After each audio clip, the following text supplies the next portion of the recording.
My name is Phil Raby. I work at Durham College. I teach in the journalism program, and I'm the coordinator of the new Broadcasting for Contemporary Media program. I actually took a 3-year print journalism program many years ago at Centennial College, and from there I worked in newspapers as a reporter photographer for about 7 years, and then the paper I was actually working at closed down, which I took as sort of a sign of the way the industry was going. And from there I switched and I started doing some freelancing for a CBC affiliate out of Peterborough called Checks TV. So I worked for them for a couple of years as a reporter and a videographer, doing the camera work and the reporting and the editing and doing all that stuff.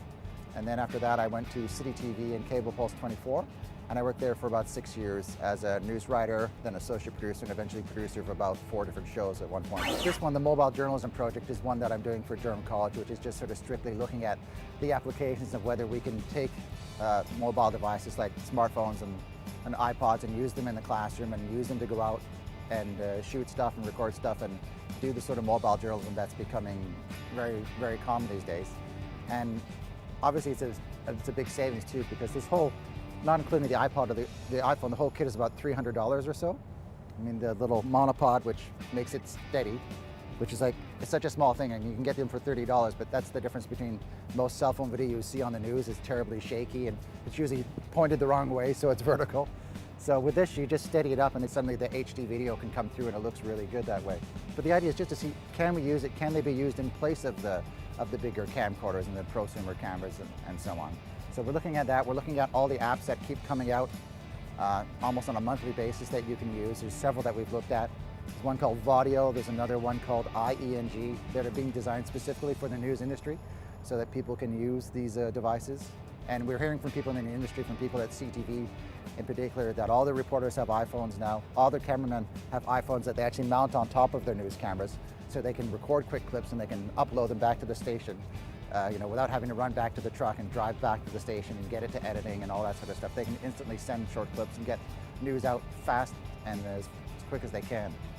We're also going to be experimenting with iPads in the new program as well too, and that's another new sort of leading edge thing. It's a company called Dejare Plus, which is another Canadian company, and what they do is they have an app that you can use in conjunction with special servers for your newsroom or your school.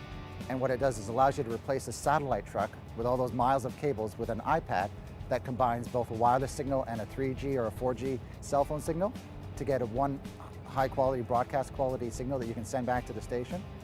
So I was at the CNE this summer and I ran into somebody I know from City TV, Francis D'Souza, one of the reporters there, and he had an iPad and I assumed he was just using it to look at his notes or to get scripts from the station.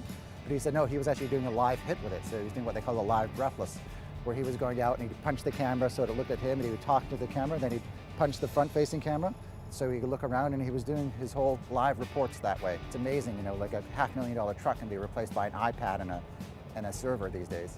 The whole idea is we want to be light, mobile, and connected, and find ways to be on the cutting edge of where we think journalism is going. And if you watch the news at all, you know that in places like Syria and in the Arab uprising in the Middle East, most of the news that was getting out through people's cell phones or through videos or for people sneaking in with small cameras. So this is kind of the way the industry is going. It's a lot easier to go and be discreet, get something on your phone or your iPod, as opposed to going in with a camera crew and a sound guy and a reporter and trying to get in. Get out there and do as much as you can. Volunteer at your local Rogers station is a great way. Our students have a program where they go down to Rogers and they work on live shows and use their studio facilities as well as what we have here. And it's a great way to get your foot in the door. A lot of people end up working in TV because they've had that background, they've had that practice. So doing that is a great way to do it. But if you have an iPhone or a little handy cam or camcorder or DSLR that shoots video, go out and shoot stuff and practice editing and capture stuff that's interesting to you and work on putting together your own little videos, and that'll give you a really good heads up and a head start before you start any program.